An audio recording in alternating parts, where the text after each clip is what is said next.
Boa noite, Cíntia. Boa noite. Tamires falando aí, mas para mim é uma honra, né? A gente tá junto aqui em mais uma live. E o interessante é porque nossas ideias sempre batem muito, né? Batem muito nossas ideias. Então, essa parceria aí, ela que começou esse ano, com certeza ela vai perdurar aí para 2021, né? Aguardem. Então, agradeço a Tamires pelo convite e lógico que eu não ia recusar jamais, né? Tamires é uma profissional que eu admiro bastante também. Né? A gente não se conhece pessoalmente, né? É verdade, gente. Mas parece que se conhece, né? Então, a gente tem uma sintonia muito boa. Isso é verdade. Parece até que a gente conversa todos os dias, né? Que a gente se vê direto. E nem é assim, tá, pessoal? Realmente é quando as ideias batem. E aí, Cíntia, Pois é. simbora começar? Vamos lá, né?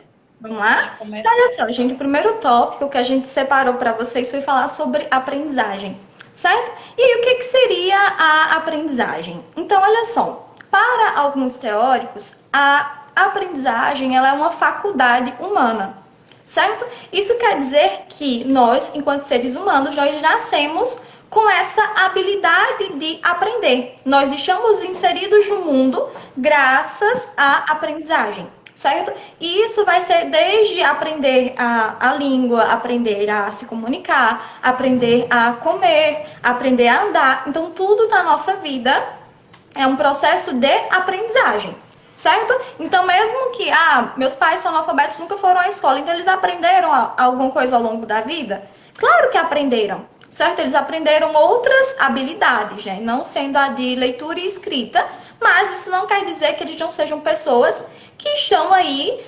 aprendendo e se destacando de alguma maneira, certo? Então, primeira coisa, a aprendizagem, ela é uma faculdade humana. E todos nós nascemos com essa habilidade, é inerente ao ser humano, certo? E é somente por meio da faculdade, né, da aprendizagem que a gente consegue se situar no mundo e se desenvolver, ok? E aí, a aprendizagem, ela é um processo de mudança, certo? Então, a gente precisa compreender agora uma segunda coisa, que é um processo, certo? Não quer dizer que eu, por ter feito letras, né, língua portuguesa, sou formada já desde 2016, que eu aprendi tudo sobre a língua portuguesa e agora eu sou expert e acabou meu processo de aprendizagem aqui. Não, certo? Ele é um processo, ou seja, todos os dias da minha vida eu estou aprendendo, certo? Eu estou me desenvolvendo melhor, ok? Então, aprendizagem é uma faculdade humana, certo? Ou seja, é inerente a todo mundo. E a segunda coisa, a aprendizagem ela é um processo, certo? É um processo de mudança, é um processo de comportamento. E aí, outra coisa também que a gente precisa mencionar é que esse processo ele é obtido através de quê? Da experiência construída por fatores emocionais, neurológicos, relacionais e ambientais, certo? Então, quando a gente fala que as emoções elas contribuem para a nossa aprendizagem, é verdade, certo? Quando a gente fala que o ambiente, certo? Ou seja, onde nós estamos, o lugar onde nós começamos a estudar, onde nós nos desenvolvemos, contribui, isso é verdade, certo? Então, para a gente aprender melhor, para nós aprendermos bem, requer todo um conjunto de processos, certo? Sejam eles o quê? Emocionais, neurológicos, relacionais, ambientais, certo? Quando acontece algum problema, digamos assim, em um desses, a gente pode ter, né, podemos desenvolver uma dificuldade de aprendizagem, certo? E as dificuldades de aprendizagem, elas realmente existem, certo? Algumas pessoas, elas não conseguem desenvolver algumas habilidades com uma facilidade muito grande, que seria, por exemplo, o normal para qualquer ser humano, devido a uma dessas dificuldades, certo? Quais são essas dificuldades, professora? A gente vai ter a dislexia, certo? Teremos também a descalculia, a disgrafia, o TDAH, certo? O que é isso, professor? Você falou umas linguagens meio esquisitas agora. O que é a dislexia? Olha só, a dislexia ela está associada à dificuldade que nós temos de ler, certo? E compreender alguns textos. As pessoas com dislexia, elas não associam muito bem as palavras. Eles vão se desenvolver muito bem na área de cálculo, são pessoas que vão ter também a fala normal, certo? Mas aí, quando vai para o processo de aprender a ler, aprender a escrever, ali mesmo na alfabetização, acontece alguns problemas, certo? E aí a gente escuta, por exemplo, alguns familiares que não compreendem, certo? Que isso é uma dificuldade de aprendizagem, falando, esse menino é burro, tá com 13 anos e não saiu da alfabetização ainda, só passa com os professores empurrando. Gente, é preguiçoso, né? Chama de preguiçoso. Só vai para bagunçar, não presta atenção no que a professora tá falando. Quando, na verdade, essa criança, ela pode sim ter, né, a dislexia, certo? E aí você, como é que eu percebo que o meu filho, meu afilhado, o meu amigo tem?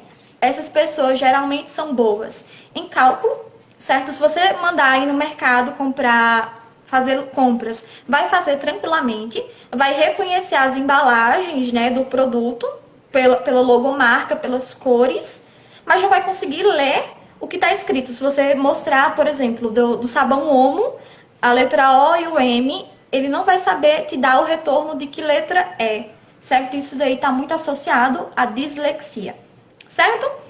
E aí a gente já vai quebrando alguns preconceitos, né? Esse menino que tem essa dificuldade aí, não é por preguiça, não é por burrice, não, certo? Existem sim, as dificuldades de aprendizagem, elas são reais. E pessoas assim, tá, gente, precisa de ajuda, precisa de acompanhamento, tá? Também vamos achar a descalculia, né? E aí a descalculia, ela vai ser um problema com os números, certo? Então, essa pessoa, ela vai desenvolver bem a escrita, vai desenvolver bem a fala, não vai ter problema algum de se relacionar com as pessoas, convívio social, tudo ok. Porém, com os números, essa pessoa não é boa, ela não aprende no mesmo ritmo que as outras pessoas, certo? Então, descalculia está associada aí aos números, certo? E a gente também vai ter a disgrafia. Quem é professor de redação, de língua portuguesa, de história, geografia, gente, sofre muito com isso. É aquela letra, sabe assim, que o pessoal fala logo, é letra de médico, porque ninguém entende, certo? Então, a disgrafia é justamente uma dificuldade de aprendizagem voltada para a escrita, certo? Essa criança, ela pode compreender, certo, o que ela escreve, porém, você ali, olhando de fora, você não entende a letra dela, ela é praticamente ilegível. É como se fosse um outro código. Né? Às vezes ela pode trocar ou omitir algumas letras também. Isso. E aí fica totalmente incompreensível. Exatamente. E pra gente, nossa, é muito difícil, né? Entender e avaliar uma atividade quando o aluno ele tem disgrafia, porque realmente a letra não é compreensível. E aí a gente também vai ter, né, o TDAH, que é, né, a questão da hiperatividade e também do déficit de atenção, certo? E aí, eu inclusive eu pensava que eu tinha déficit de atenção, porque geralmente quando eu tô ali estudando, se passar uma mosca assim na minha frente, opa! Mas só que não é, tá, gente? Assim, só porque você às vezes perde a atenção com certa facilidade, não significa que você tenha déficit de atenção, certo? O déficit de atenção, ele é muito mais acentuado, certo? Ele chega ao ponto de você realmente não conseguir realizar determinadas atividades porque você não consegue, simplesmente você não consegue se concentrar, você não consegue parar quieto, você não consegue interpretar um texto com qualidade, porque você não consegue prestar atenção naquilo, certo? Então, se você... eu sou desatento. Gente, ser desatento é diferente de você ter, né, déficit de atenção. Existe uma diferença aí. Eu me identifiquei com algum desses fatores aí, professor. O que é que eu faço? Olha só, gente. Nós podemos trabalhar da seguinte maneira. Com o auxílio de psicólogos, certo?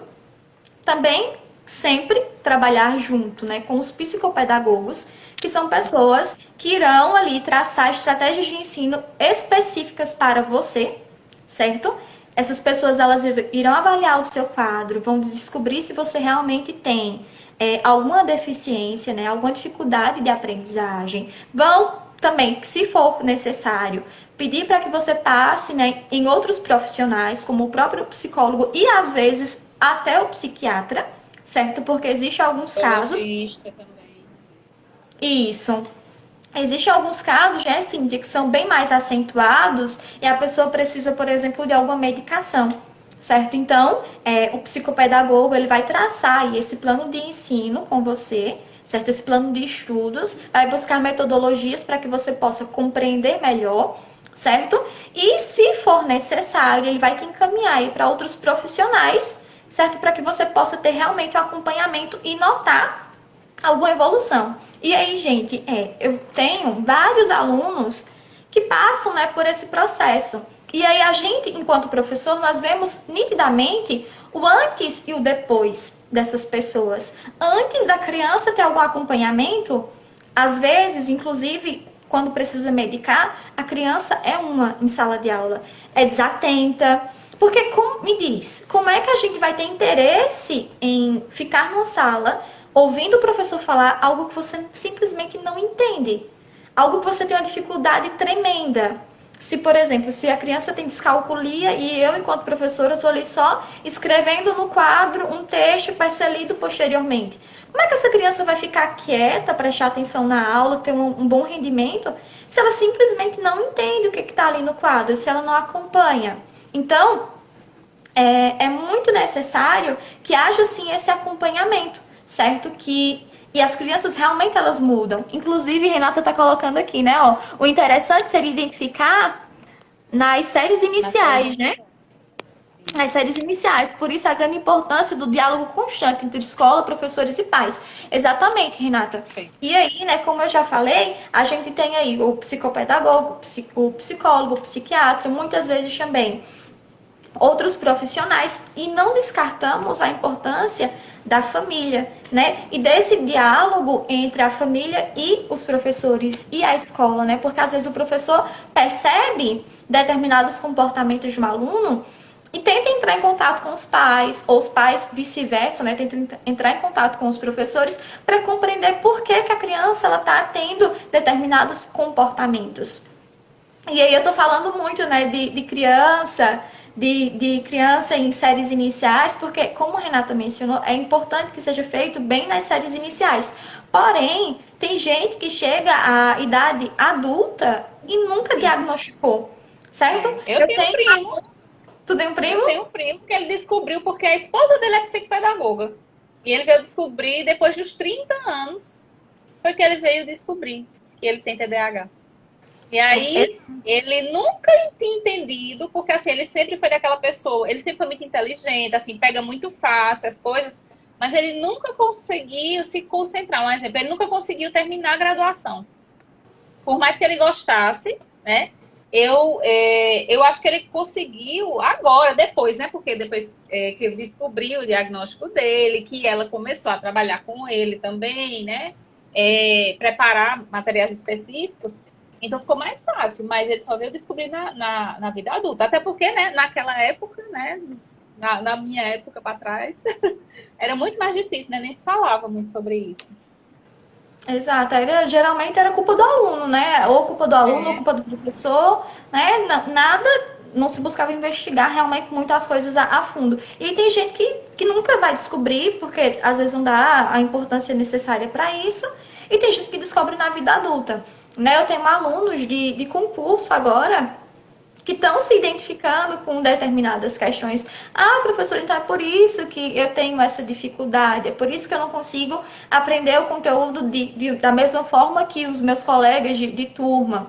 Porque realmente você precisa dessa autoanálise, né? Quando você já está ali na vida adulta e você precisa ir em busca de auxílio. E com certeza vai ser um divisor de águas, né? Como eu vejo nos alunos ainda pequenos, que quando começam a fazer algum tratamento, realmente a nota aumenta, o comportamento melhora, né? O entendimento da criança em relação à matéria melhora, e isso acontece também com os adultos, né? E aí, gente, a gente chega a um outro ponto, né, da nossa live, que é associar agora tudo isso, né?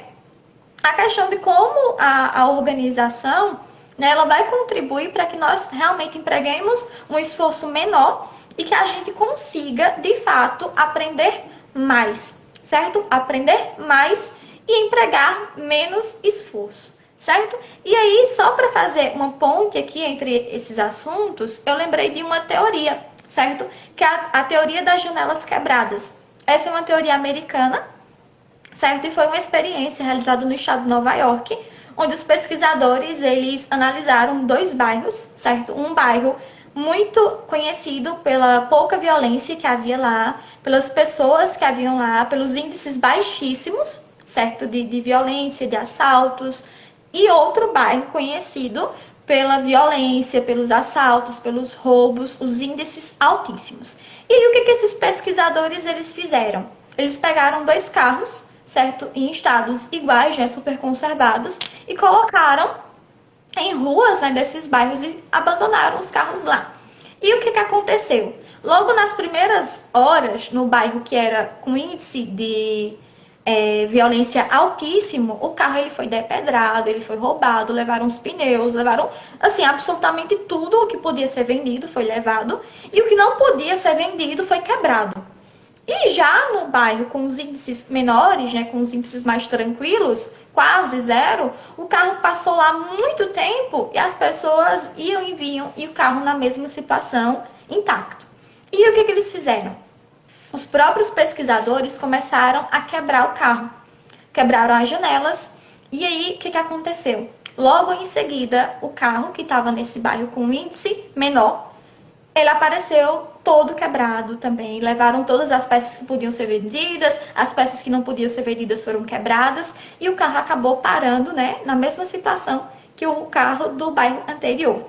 E o que eles comprovaram com essa teoria, né, com essa experiência para comprovar uma teoria, é de que o caos, ele atrai o caos, certo? Quando as coisas elas estão bem bagunçadas, a tendência é que tudo em volta vá ficar bagunçado também. E quando as coisas elas estão organizadas, a tendência natural é que ela permaneça organizada, que ela permaneça em ordem, certo? Então, o caos, ele vai atrair o próprio caos, certo? Cíntia? Isso mesmo. E isso aí explica bastante sobre o porquê que é tão importante que a gente mantenha o ambiente organizado quando a gente está se preparando para estudar. E existe uma explicação neurocientífica. E aí, uma coisa que eu não falei, né, quando eu cheguei, é que, além de psicóloga, sou professora também, né? E sou psicóloga escolar. Então, assim, estou aí dentro da escola, né? Até quando eu estava na graduação, eu estagiei em escola, hoje eu trabalho em escola, eu dou aula. Então, essa parte da aprendizagem é algo que me atrai bastante. E esse ano, em específico, eu estou me aprofundando cada vez mais na questão da neuroaprendizagem.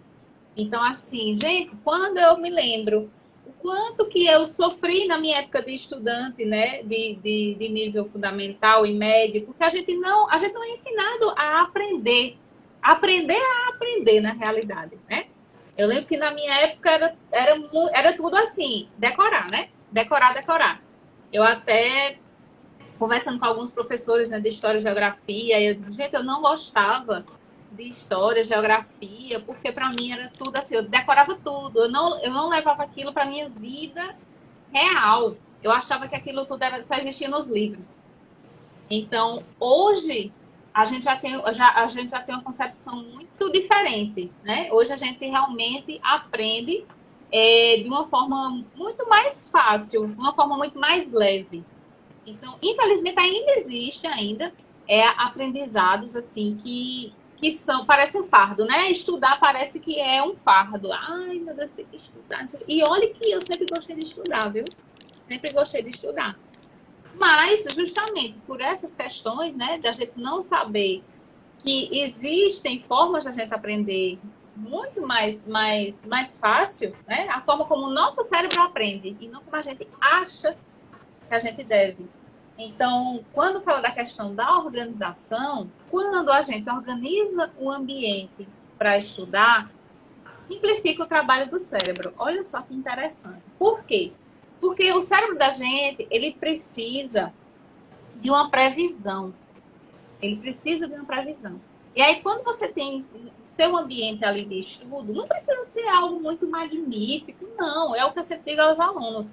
A gente faz com aquilo que a gente tem. Então, você não precisa montar um escritório, uma coisa projetada. Não, mas tem o seu cantinho organizado. Por quê? Porque a partir do momento que você tem um lugar certo para estudar, o seu cérebro ele vai entender, né, que aquele ali é o lugar de estudo. E aí, isso possibilita com que ele anteveja o seu esforço para executar as suas funções, né?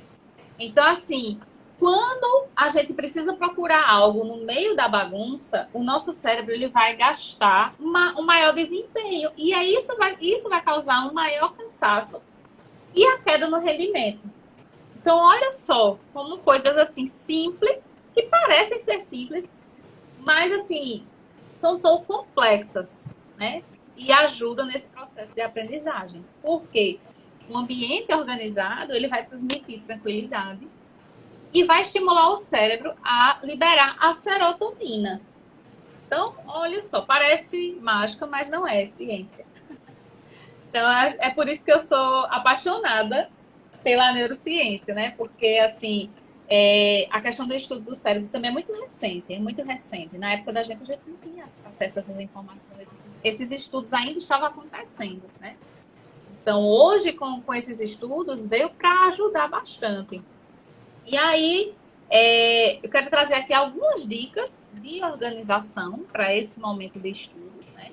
Então, uma das dicas é descartar o que não for necessário. O que for desnecessário, né? Descartar. O que você não for usar no momento, guarda, né? Guarda, para não ficar aquele caos, né? Como o Tamires falou aí dessa teoria, né? Que o caos ele vai gerar mais caos. Então, quantas vezes a gente não tá com a cabeça super perturbada, super cheia. Diz, não, eu vou aqui arrumar meu armário, eu vou arrumar meu guarda-roupa. Aí parece que parece sair um peso de você, né? É justamente isso. Tem inclusive, alguns teóricos, né, da psicologia, tem um teórico em si que ele fala sobre isso. Quer saber como é que tá a cabeça da pessoa, a mente da pessoa? Veja o guarda-roupa dela. Então, assim, o guarda-roupa tá bagunçado, então sua cabeça deve estar um pouco bagunçada também. Então, quando você tiver aperreado, não sei o que lá, vamos arrumar o guarda-roupa para ver o que acontece, né? E realmente, eu já ouvi muitas pessoas dizer assim, quando eu tô estressada, eu vou arrumar a casa. E aí eu me sinto melhor. Então, é isso, existe uma explicação científica, né? Outra dica também é a questão de utilizar ferramentas que organizem na organização. Então, ter uma agenda, fazer um checklist, aplicativos, né? Que hoje em dia tudo tem aplicativo para tudo, né? Esse exemplo aqui que eu costumo dar, sempre que eu estou em live com alunos também, que eu falo sobre o processo de se organizar para estudar, esse exemplo aqui que eu adquiri esse hábito agora, nesse período de pandemia, né? Tanta coisa para fazer, e se a gente ficar só na cabeça, né? Não, hoje eu tenho que fazer isso, isso, isso e isso. Sim, mas você esquece, né? Somos seres humanos. E quando a gente está com a cabeça cheia, a tendência é dar branco, né? Que eu vou falar mais um pouquinho lá na frente sobre isso. Então, post-it salva a minha vida, né? Eu planejo meu mês, planejo minha semana. E a gente pode fazer isso com os estudos, certo? Outra coisa também é priorizar as tarefas. Então, assim, tenho muita coisa para fazer, tenho muita coisa para estudar. E agora, o que é que eu faço? Tenho 2 provas no mesmo dia, né? Isso às vezes acontece. Principalmente chega o final de ano, né? Tem o trabalho, tem prova. Peraí, vamos ver. O que é prioridade? Então, ver o que é urgente, né? E assim, o que for urgente, faz logo. O que não for, deixa para depois. Não dá para fazer 2 coisas ao mesmo tempo. E isso, quando a gente inventa de fazer 2 coisas ao mesmo tempo, a gente acaba negligenciando uma, né? Fica a atenção, não tem como. Então, derruba aí o mito do cérebro multitarefa, porque ele não existe. Isso é algo que eu tô me trabalhando, porque eu sou bem agitadinha, né? Assim, eu gosto de fazer várias coisas ao mesmo tempo. Eu dele aqui também, eu tô me identificando super com isso. Gente, vocês não têm noção. Eu não sei como é que é isso, Cíntia. Eu começo fazendo uma coisa e eu já falei, né? Inclusive, olha, eu faço terapia, viu? Eu fui pra lá justamente por causa disso, porque eu achava que eu não tenho foco. Eu começo anotando uma coisa aqui, de repente eu lembro que eu tenho que mandar mensagem pra Cíntia. Aí eu vou lá, paro o que eu tô fazendo aqui, vou É, mandar mensagem. E termina no final do dia realmente não fazendo nada, né? pois é. A sensação é Então, essa. Então, tô isso sentindo os aí, puxões de orelha também. depois que eu aprendi isso, eu disse, eita, é verdade, né? Então, eu também sou do mesmo jeito. Eu sou um pouco avexada, né? Eu tô tentando aqui falar tranquilo, mas eu sou muito avexada. Aí, outra questão também, né? É manter a rotina. A rotina, ela é essencial, né? E aí, no final, também vai falar mais um pouco sobre isso, né? Sobre a questão dos hábitos. Como é importante para essa questão do estudo. Então, assim, alguns pontos chaves da questão da organização é organizar seu tempo. A gente sabe, o dia tem 24 horas para todo mundo. Para todo mundo vai ter. E aí, uma coisa que eu sempre ouço é como é que tu dá de conta de tanta coisa? Eu sempre escuto muito isso, né? E aí é justamente a organização. Se eu não tivesse me organizado, bom, pronto, esse aqui parece uma bobagem. Ah, um bocado de papel colado, né? Mas eu sei o que eu preciso fazer, eu sei a ordem que eu preciso fazer. Então, isso me ajuda. E ainda me dá tempo de descansar, de socializar com minha família, né? Que a gente também não pode mais sair. Mas, mas dá tempo de descansar um pouco, de assistir um filme, né? Claro que vão ter dias que vão ser mais corridos que outros, normal. Mas a questão desse gerenciamento de tempo, ele é muito importante. Até porque o nosso cérebro precisa de descanso, que eu vou falar daqui a pouco também, né? A questão de manter uma regularidade nos horários. Lembra que eu falei que o cérebro, ele gosta de se antecipar? A gente precisa antecipar ele do que vai acontecer. Então, se a gente mantém essa regularidade, então, automaticamente, ele já vai... Não, peraí, esse horário é o horário que ela estuda, né? Então, eu tenho que estar em alerta. E aí, quando chega naquele horário, que é o horário de descanso, ele já vai dando sinais. Pode perceber. Né?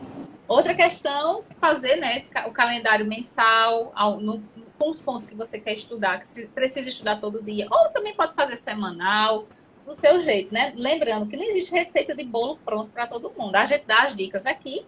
E aí, você que vai adaptar a sua própria realidade, né?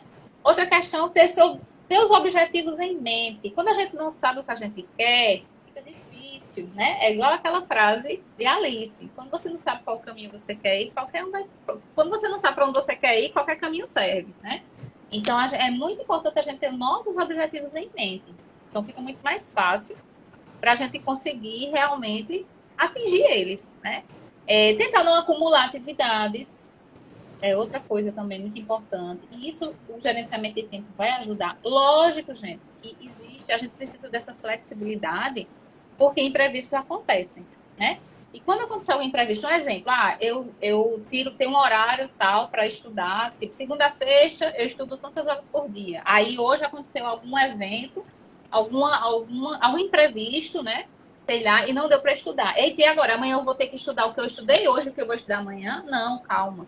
A gente também não pode acumular tanta coisa assim, não, porque senão você não vai assimilar. Não adianta, né? Quantidade não é qualidade.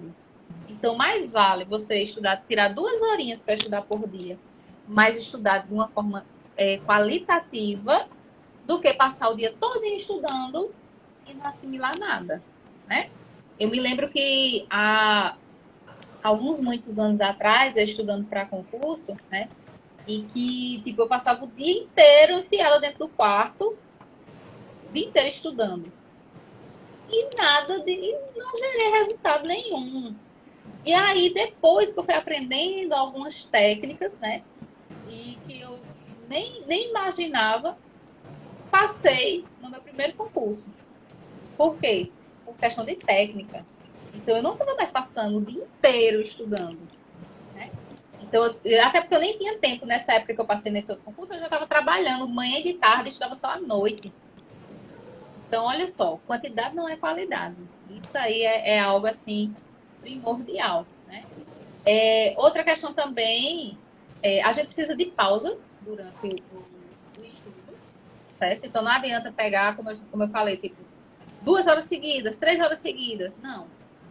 a gente precisa de pausa. O nosso cérebro precisa de pausa. Então, existem algumas técnicas, né? Uma das mais famosas é a técnica Pomodoro, né? Você estuda 25 minutos, dá pausa de 5, e você faz 4 Pomodoros, né?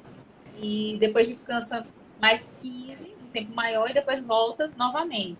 E aí deixa para conferir rede social, né? Para fazer outras coisas nesses intervalos. Por quê? Uma coisa também que eu sempre falo é, vai estudar, deixa tudo próximo, inclusive sua garrafinha d'água, seu copo, sei lá. Aí eu sei que eu vou sentir fome numa certa hora ali da manhã ou da tarde. Deixa o lanche já aqui do lado, né? Para não ficar com aquela, a gente se auto-sabota, né? Ah, não vamos levantar só para ir ali no banheiro, vamos levantar só para fazer um negócio, e é quando você viu, já passou, você perdeu aí a manhã toda ou a tarde toda, sei lá, né? Então, a questão do descanso, gente. Por que a gente falou sobre, assim, conseguir ter melhores resultados com estudo com menos esforço? Porque, como eu falei agora, não é a quantidade do tempo, mas a qualidade. E a questão do descanso, ele é muito importante para essa produtividade nos estudos. Por quê? Olha só, depois de algumas horas, o foco e a capacidade da gente reter informação vai caindo. Isso já é natural do nosso cérebro. E aí, quando a gente está nessas condições, a gente não adianta, a gente não vai conseguir converter o que a gente leu na memória de curto prazo. Então, quando você está ali naquele ritmo, estudando, aí eu não consigo. Tem uma hora que você chega e fala assim, não estou conseguindo entender mais nada, assim, não estou conseguindo assimilar mais nada. E aí, se você insiste, não vai adiantar. Não vai adiantar. Porque se você vai, naquela hora você vai ler, você dormiu, acabou. Ao invés de, quando você dormir, seu cérebro vai organizar, botar na gavetinha ali, né? Ele vai bagunçar mais ainda. Então, quando a gente está cansado, né, os neurônios eles vão ter uma maior dificuldade de passar um novo conteúdo para a memória de longo prazo. Por isso que descansar é importante, faz parte, né?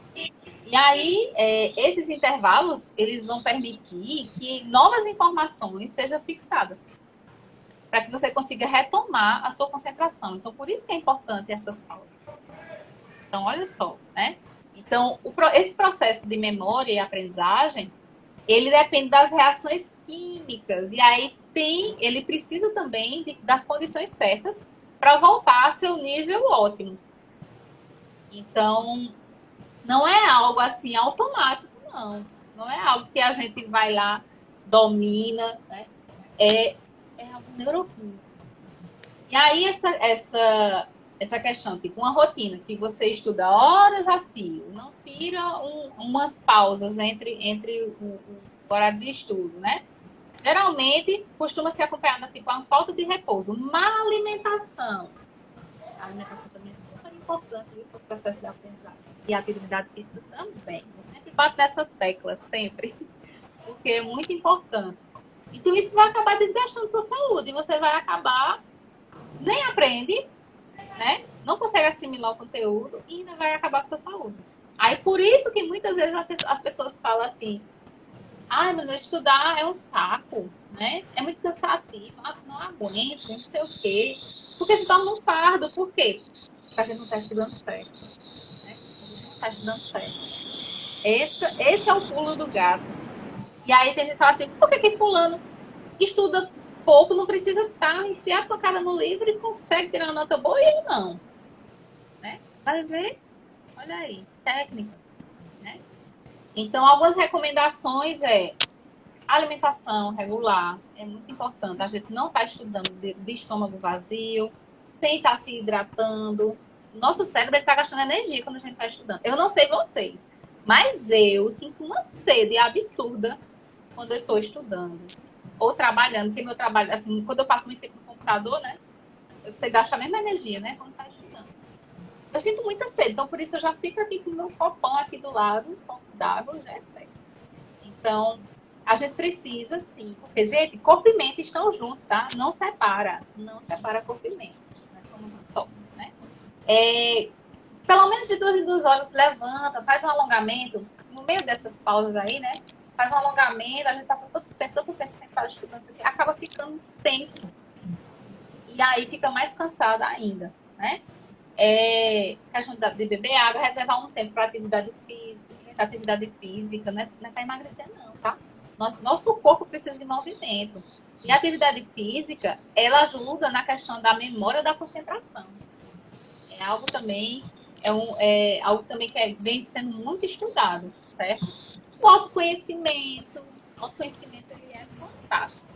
Por quê? Porque você vai aprender quais são os horários, né, que você é mais produtivo. Então, pronto, um exemplo. Eu me conheço, eu sei que a partir das 10 horas da noite meu rendimento começa a cair. Nem adianta eu inventar de estudar depois de 10. Já vai ter pessoas que não, que amam estudar de madrugada e não conseguem estudar de dia.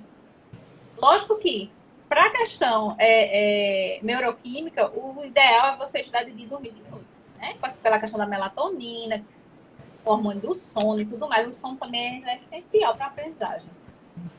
Mas a gente sabe que tem pessoas, né, que parece que nasceram com um relógio biológico ao contrário. Então, assim, quando a gente se conhece, fica mais fácil, a gente não vai forçar. Tem uma amiga minha mesmo que ela disse, eu só funciona a partir das 9 da manhã. Eu posso me levantar, posso ir trabalhar, eu vou, mas eu vou só viva. Mas, assim, eu só consigo assimilar as coisas a partir das 9 da manhã. E é assim, né? A questão você precisa reservar um tempo, um dia na semana para você parar e você fazer alguma coisa que você gosta, relaxar. Também não adianta emendar aí as semanas a fio, né? Não adianta. Você precisa de um tempo para descansar. Porque o estudo ele é qualitativo e não quantitativo, né?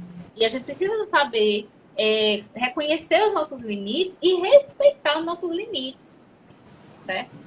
E aí, fazer um plano de estudo, né? Como eu falei agora há pouco. A questão dos intervalos, você vai ver ali qual o seu melhor pomodoro ali.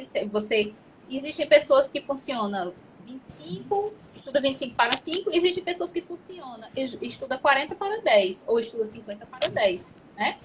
Não existe uma regra, você vai ver o que funciona melhor para você. Mas esse intervalo, ele é necessário, mas também a gente não pode se aproveitar dele, né? Estender demais esse intervalo.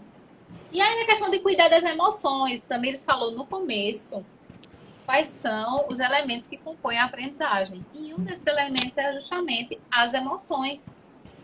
Então, por que as emoções... O que a emoção tem a ver com a aprendizagem? Né?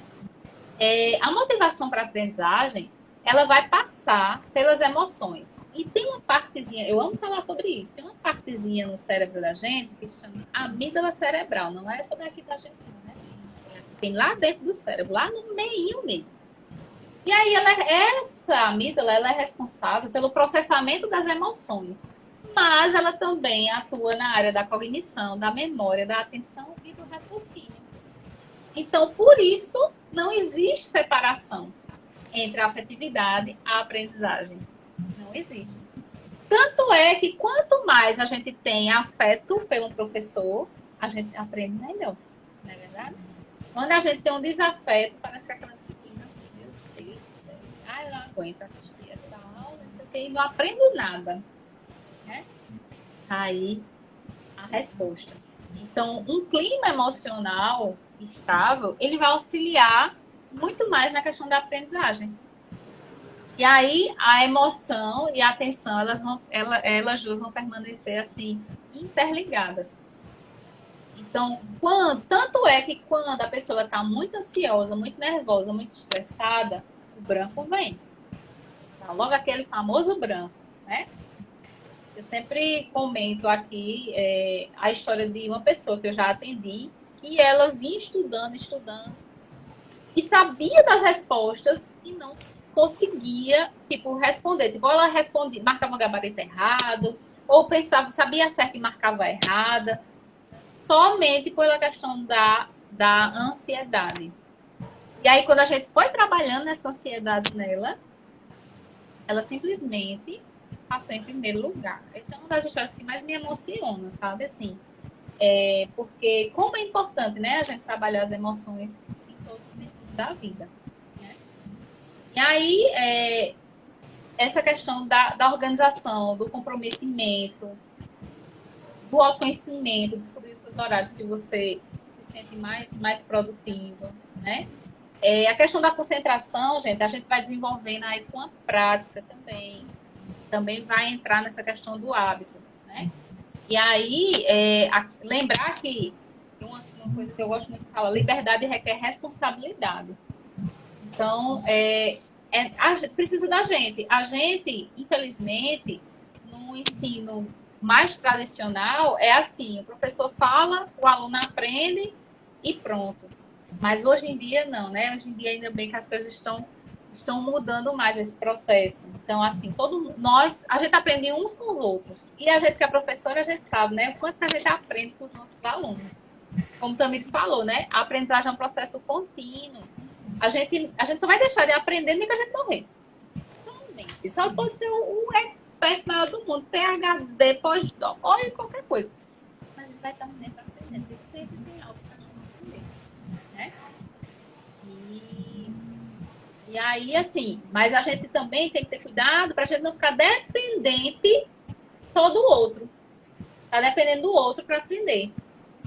Ah, não, mas eu não consigo aprender porque esse professor não tem a didática boa. Mas e aí? Tem como mudar essa realidade? Se não tiver, você vai precisar fazer sua parte também, né? Então, assim, a gente não pode esperar só pelo outro. Se a gente quer ter, né, a nossa liberdade, a gente precisa dar responsabilidade. Então, esse comprometimento, ele vai ser fundamental para que consiga aí cumprir aí todos os passos desse processo, né? E aí, para isso, tem a questão de criar o hábito. E aí também você vai falar um pouquinho, né, sobre as lições, né? Como é que é o hábito, 7 hábitos, né? Das pessoas. Exato. Pessoal, algo que sintetiza bastante o que a gente falou aqui é um livro, certo? Ele é bastante utilizado a princípio, né, em empresas, no marketing digital, porém é um livro tão válido que ele acabou sendo utilizado para o desenvolvimento pessoal e, inclusive, hoje é inserido em algumas escolas com projetos psicopedagógicos, com projetos multidisciplinares, inclusive, certo? Se tem algum aluno meu aqui, vai saber do que eu estou falando, né? Estou falando do livro Os 7 Hábitos das Pessoas Altamente Eficazes, que é trabalhado num programa, né? Universal, certo? Que é o Líder em Mim. E aí, como o próprio nome fala, né? O Líder em Mim. Esse livro, né? Esses 7 hábitos, eles vão nos ajudar a nos tornarmos líderes de nós mesmos, né? Eu não vou falar todas as lições, porque as que mais competem ao assunto que a gente está falando aqui hoje são as primeiras, né? São as 3 primeiras. E aí vocês vão ver que vai casar direitinho com tudo que Cíntia disse. Primeira coisa, o primeiro hábito seja proativo, certo? Então, a proatividade, ela é oposta à procrastinação, certo? O que é você ser proativo? É você ser uma pessoa ativa. Se você tem uma atividade para fazer, você sabe que você precisa fazer, você levanta, vai lá e faz. Você não espera que a professora de português esteja cobrando de você, o professor de redação mande mensagem dizendo que o prazo já passou. Você sabe, você tem consciência das suas atividades, das suas responsabilidades e você vai, por si só, tomar a atitude, tomar a iniciativa de fazê-las. Isso, né, gente, em todos os âmbitos da sua vida. Se você vê que sua mesinha de estudo está desorganizada, você vai lá e limpa. Se você vê que você não está com uma rotina legal, você vai lá e organiza. Então, a primeira coisa é seja proativo. Seja uma pessoa pronta para a ação. Certo? A segunda coisa é comece com o objetivo em mente. Nosso segundo hábito, comece com o objetivo em mente. Então, do que adianta você levantar, sair da cadeira para fazer um monte de atividades, um monte de funções, se você não sabe o que você tem que fazer? Se você não sabe qual é o intuito de você fazer determinada atividade? Se você vai dar vários tiros aí, não vai acertar alvo nenhum. Então, é sempre importante começar com o objetivo em mente, certo? E aí, a terceira lição, para a gente finalizar, é faça primeiro o mais importante, certo? Então, casa, né, perfeitamente com tudo que Cíntia falou. Se você tem atividade de história, geografia, matemática, português, Certo, são várias atividades, são vários conteúdos, mas qual é o conteúdo que é importante para hoje? Qual é o conteúdo importante para agora? O que eu preciso fazer primeiro?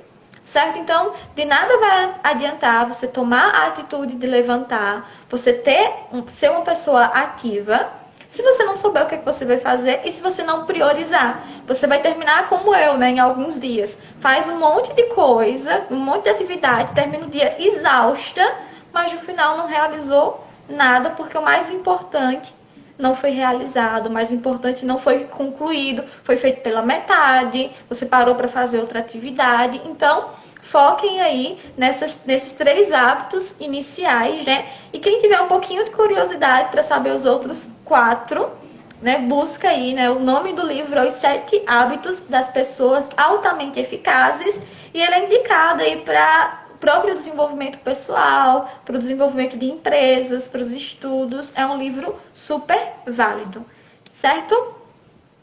Então é isso, Cíntia. Algo a acrescentar?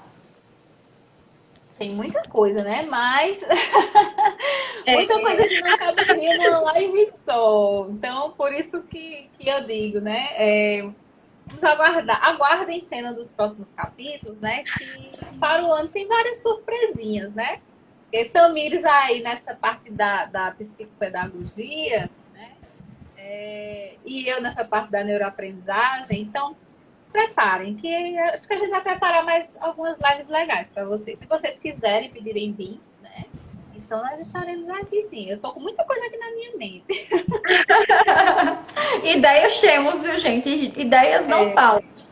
Só quero agradecer, Cíntia, por ter topado essa energia maravilhosa que você traz. Já não é mais a primeira live que você está aqui com a gente, e é sempre muito bom tê-la conosco. Quero agradecer também a vocês que ficaram aqui conosco, que estão nos assistindo, também a quem mandou perguntas, né, para serem respondidas nessa live, para quem interagiu com a gente de alguma forma. Muito obrigada mesmo. É como Cíntia falou, né? Reservamos coisas muito boas para o próximo ano. E se vocês pedirem, estaremos aqui de volta trazendo outros temas que sejam do interesse de vocês. Então é só falar lá com a gente, pode mandar no direct, certo? Manda mensagem, fala um tema aí que você tem interesse e a gente pensa a possibilidade de trazer. Não é isso, Cíntia? Isso mesmo, perfeito. E aí eu quero agradecer, né, mais uma vez a Tamires pelo convite. E ela sabe, né? Eu chamo, se me chamar, eu vou. Eu adoro um desafio, então vamos embora. Vamos embora. Obrigada a vocês, gente. Uma boa noite. E até mais. Obrigada, Cíntia. Até mais.